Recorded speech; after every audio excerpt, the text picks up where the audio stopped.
Au sommaire de ce Savane Midi, journée nationale d'engagement patriotique et de participation citoyenne 2026, le top départ des conférences est donné. Les ministres Rodrigue Bayala de la Justice et Moumouni Zungrana en charge de l'enseignement secondaire ont lancé la première phase des échanges avec les élèves ce matin au lycée municipal de Rimfougré. Au cœur des discussions, la promotion du consommé burkinabé, un acte présenté comme patriotique en droite ligne des idéaux du capitaine Thomas Sankara. Les détails dans ce journal. Aujourd'hui, 2 avril, est célébrée la journée mondiale de sensibilisation à l'autisme. Et à l'occasion, Savane Média s'est penché sur ces enfants qui vivent avec un trouble encore largement méconnu.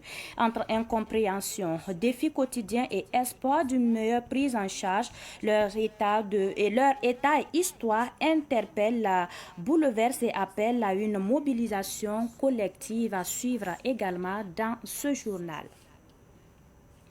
Ce sont les principaux titres de ce Savane Midi. Mesdames et messieurs, bonjour et merci de nous choisir pour vous informer.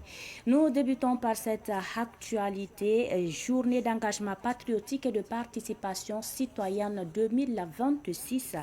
Les ministres Rodrigue Bayala en charge de la justice et Moumouni Zungrana en charge de l'enseignement secondaire ont donné au lycée municipal de Rimfougré le coup d'envoi de la première phase des conférences des journées d'engagement patriotique et de participation citoyenne 2026.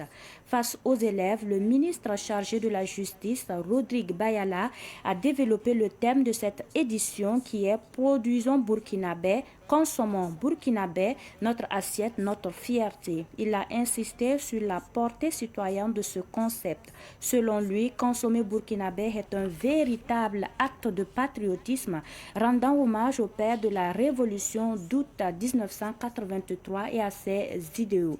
Rodrigue Bayala a également souligné que ce choix contribue à la création d'emplois, à la dynamisation des marchés locaux et au renforcement de l'économie nationale.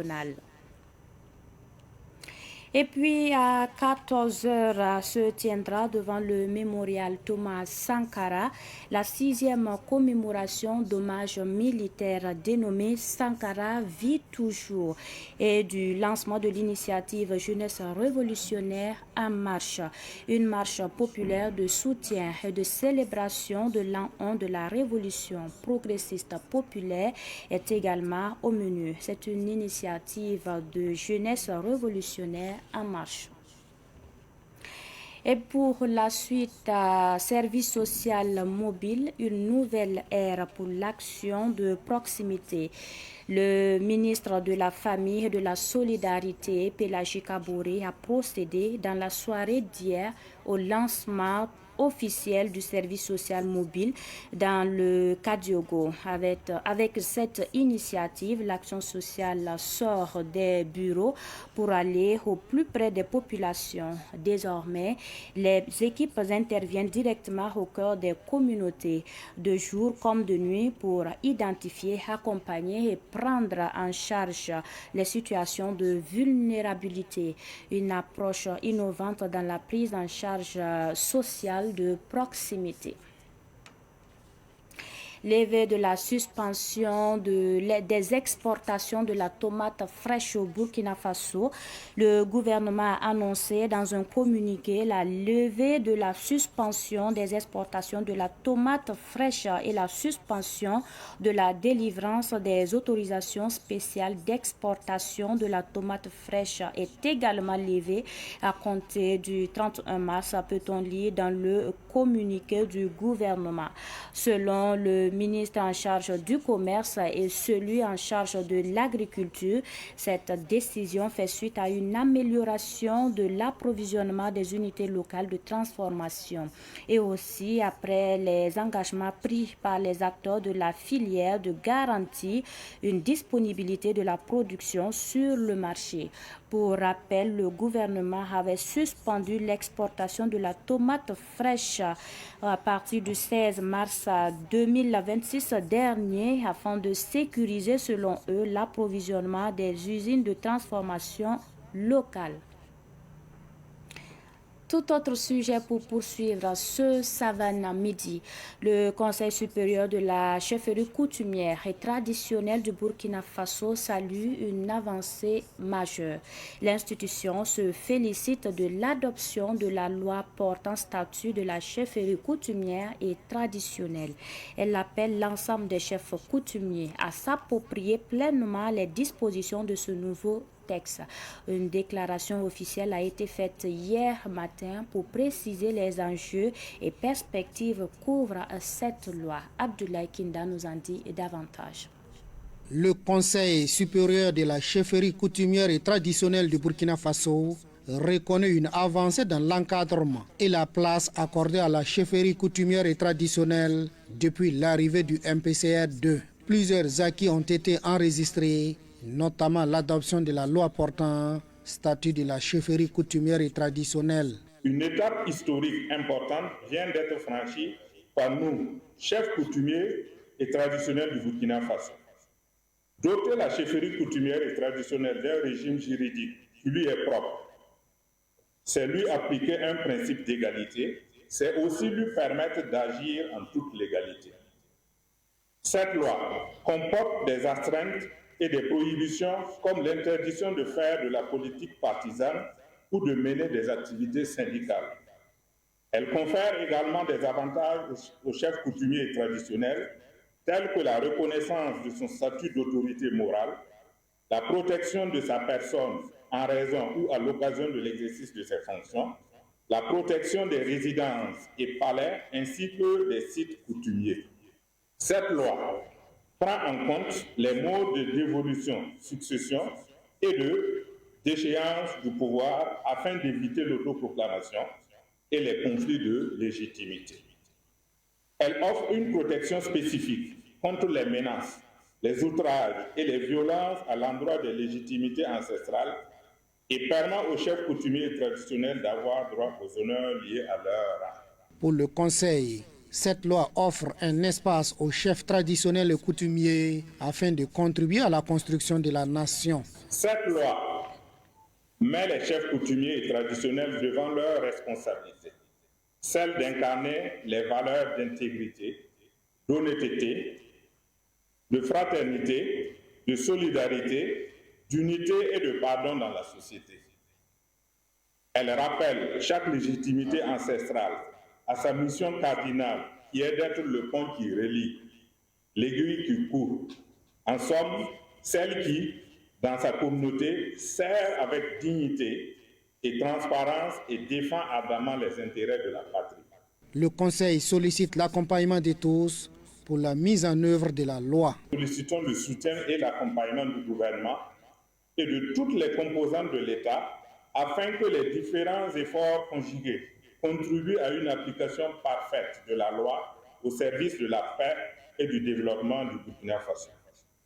Cela nécessite une diligence dans l'élaboration des textes d'application et un accompagnement afin de faciliter les actions qui permettront au public d'accéder à la loi, en particulier les premiers intéressés qui sont les chefs coutumiers et traditionnels.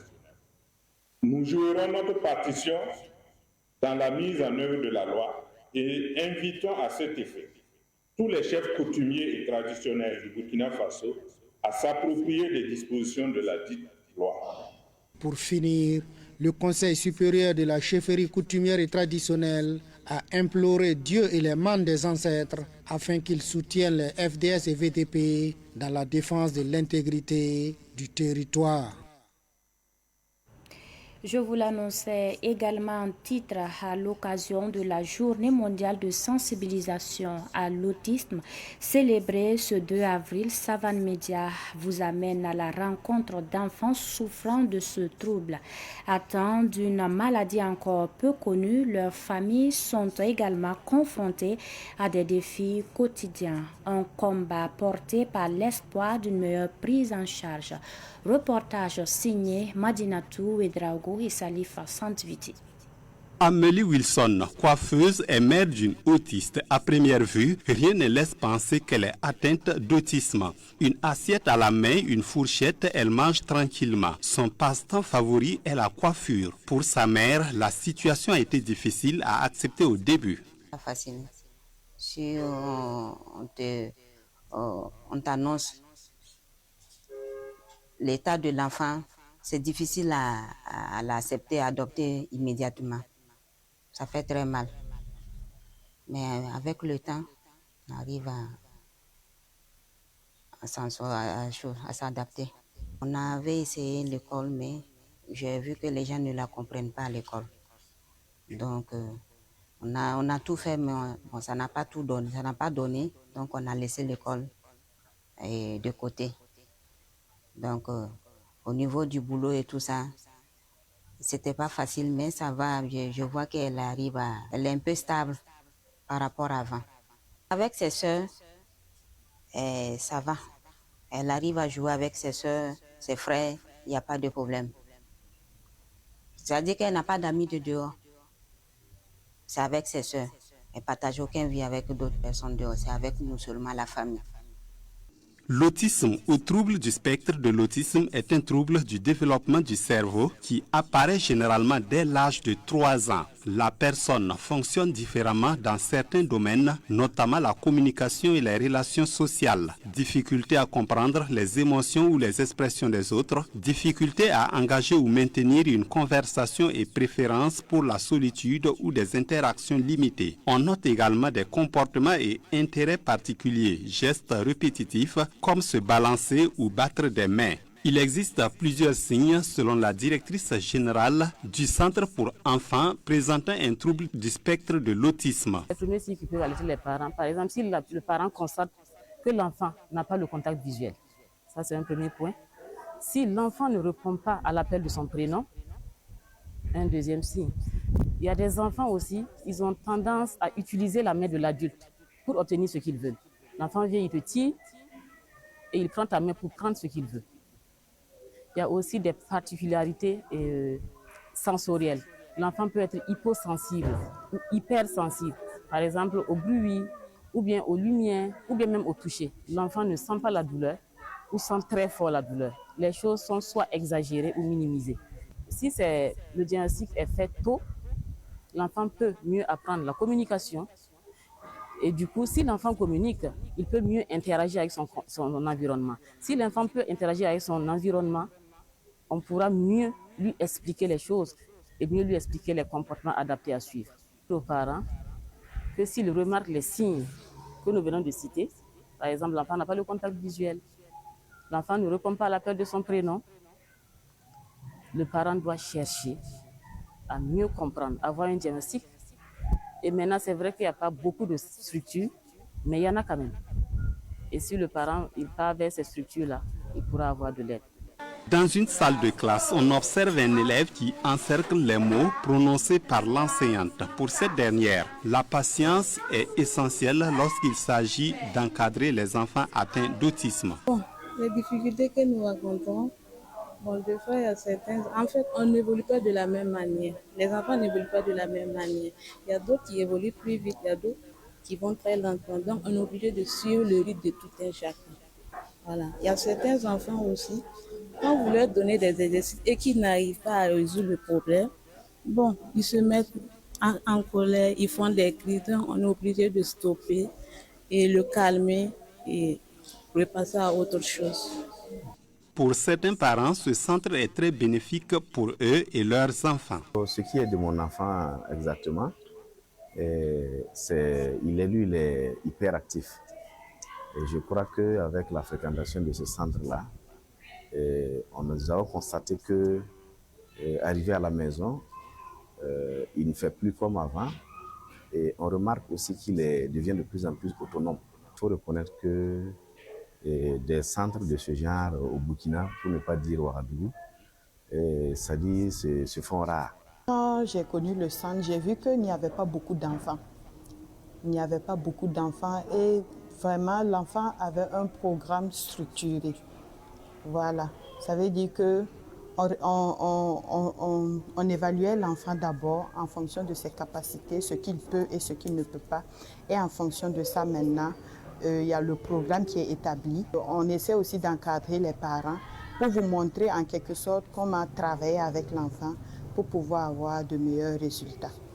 La journée mondiale de sensibilisation à l'autisme est célébrée chaque année le 2 avril. À cette occasion, la directrice du Centre pour enfants présentant un trouble du spectre de l'autisme appelle les autorités à la création d'écoles publiques spécialisées au profit des enfants autistes. Nous sommes confrontés principalement à des difficultés de ressources humaines. Il n'est pas facile de trouver assez de spécialistes formés dans ce domaine pour prendre en charge les enfants. Ça, c'est le premier point. Les difficultés techniques du matériel adapté. Le matériel coûte cher. On fait avec ce qu'on a, mais ce n'est pas toujours suffisant. Ce qui serait intéressant, c'est que s'il pouvait y avoir des structures publiques en plus des structures privées, ça serait l'idéal pour que tous les enfants puissent avoir une prise en charge. On parle d'éducation pour tous, mais bon, quand on regarde attentivement, certains enfants ne font pas partie parce que tout le monde n'a pas assez de moyens pour amener les enfants dans des structures privées. Les parents évoquent également le coût élevé de la prise en charge des enfants atteints d'autisme. Il n'y a pas d'école pour enfants autistes ici, c'est trop coûteux. Vu nos moyens financiers, ce n'est pas tout le monde qui a les moyens pour amener un enfant de 850 000 à l'école. Elle n'est pas la seule, il y a ses frères et des sœurs. Moi, j'aimerais bien que l'État essaie de se pencher aussi sur ces enfants différents-là, parce que c'est toute une prise en charge de la prise psychologique, l'orthophoniste ainsi qu'à l'école. Et leur école n'est pas comme des enfants aussi ordinaires parce que c'est très coûteux. Donc nous aimerions bien que l'État nous accompagne par rapport à leur éducation et par rapport aux prises en charge également. Je demande au président de Burkina Faso de pencher leur regard sur nous les parents d'enfants autistes. Parce qu'ici au Burkina, vu que ce n'est pas une maladie vulgarisé, ça fait que c'est difficile parce que ça demande beaucoup de spécialités. Il y a des psychologues qui doivent intervenir, il y a l'orthophoniste qui doit intervenir, il y a les kinésithérapeutes qui doivent intervenir, il y a l'éducateur spécialisé aussi qui doit faire son travail. Donc du coup, il y a beaucoup de charges. Créé en 2018, ce centre accueille cette année 33 enfants atteints d'autisme âgés de 3 à 12 ans. Certains y sont inscrits à temps plein, d'autres à temps partiel. Rappelons que la journée mondiale de l'autisme se tient sous le thème « Autisme et humanité, chaque vie a de la valeur ».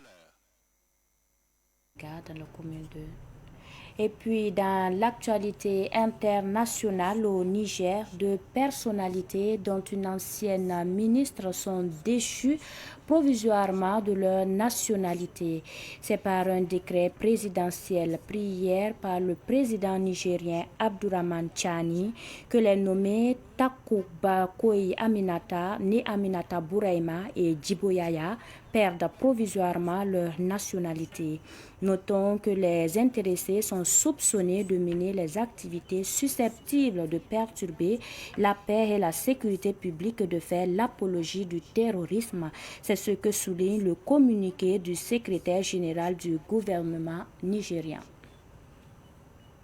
L'actualité sportive à présent. L'équipe AFC de Sonré est sacrée championne du tournoi Minime Lac Renaissance. Ce tournoi a débuté en août dernier au quartier Bonheurville de Ouagadougou et a pris fin le week-end dernier à Doumtenga dans la commune de Sapone. Notre reporter Samuel Moko nous fait le point. 1-0, c'est sur ce score que l'AFC de Sonré s'est offert le trophée du tournoi minime Lac Renaissance face à Renaissance Football Club. Ce tournoi qui a commencé au quartier Bonheurville, à l'arrondissement 7 de Ouagadougou, a connu son apothéose à Dumtenga dans la commune de Saponi. L'objectif de ce tournoi est de permettre aux cadets d'avoir un temps de jeu. Le promoteur explique les raisons pour lesquelles la finale se joue à Dumtenga. Une finale qui s'est terminée par 1 but à 0 et le but a été marqué sur penalty. Ça veut dire que les deux équipes méritaient la finale. On a essayé de jouer cette finale pour honorer notre village natal. Nous sommes dans la formation des enfants et ces enfants n'ont pas de compétition. Voilà pourquoi nous aussi on a essayé de leur donner des compétitions. C'est pour les permettre aussi de compétir pour pouvoir gagner l'expérience. Le parrain Brahima Traoré, coach de l'équipe de première division, le Real du Faso et ancien entraîneur des étalons cadets, s'est fait représenter. Son représentant a apprécié le jeu déroulé par les enfants et les a invités à garder le cap. D'abord, féliciter vraiment le promoteur, féliciter Dumteng Naba, à qui il a vraiment donné sa confiance pour venir parrainer ce tournoi-là. Je ne fais que dire merci surtout à la jeunesse qui se donne comme il se doit vraiment pour le rayonnement du football au Burkina. Même appréciation sur le chef du village de Dumtenga qui a également salué la décision du promoteur du tournoi Lac Renaissance de faire jouer la finale dans son village natal. Que Dieu donne la santé, la sagesse pour les promoteurs, qu'ils puissent en tout cas avoir cet honneur-là de continuer et que dorénavant ce serait encore meilleur. Et que cette population, je les appelle encore de sortir. Je les remercie beaucoup. Que en tout cas nous soyons ensemble, que cette cohésion entre les villages, entre toute la population continue. L'AFC de Sonré vainqueur est reparti avec le trophée des Jeux de maillot et une enveloppe de 75 000 francs CFA. Renaissance Football Club du promoteur s'est consolé avec des Jeux de maillot et une enveloppe de 50 000 francs CFA. Dernier point de ce journal, le club dénommé Club Baseball Club a organisé dimanche dernier plusieurs activités dont un match de softball dans le cadre de ces activités célébrant la femme à travers le sport. Ruben Wilson, Kodio. Cet événement sportif et citoyen vise à mettre en lumière le rôle de la femme burkinabé dans la promotion de la paix, de la solidarité et du vivre ensemble.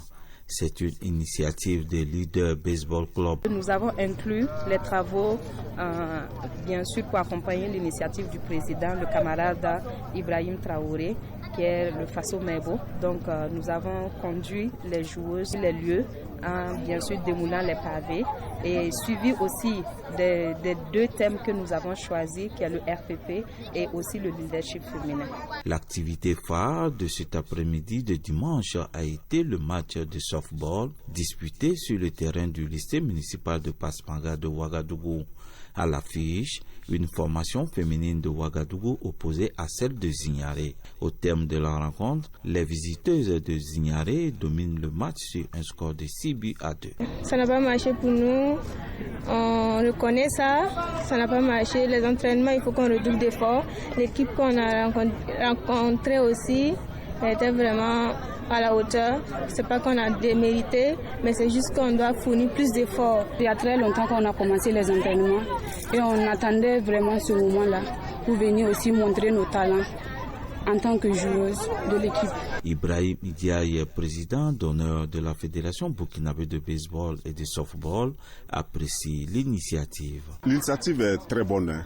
C'est vraiment à féliciter parce que elle a célébré le 8 mars, qui est vraiment la journée internationale de la femme. Elle a sensibilisé les filles à travers des thèmes bien précis. Elles sont allées aussi à Faso Nebo pour le social. Donc, je pense que c'est vraiment une initiative à féliciter. C'est comme ça qu'on peut développer une discipline sportive. Placée sous le signe de la mobilisation communautaire et de la promotion du sport, l'activité a bénéficié du soutien du ministère en charge des sports, représenté par sa secrétaire générale Colette Ouedraogo, marraine de l'événement.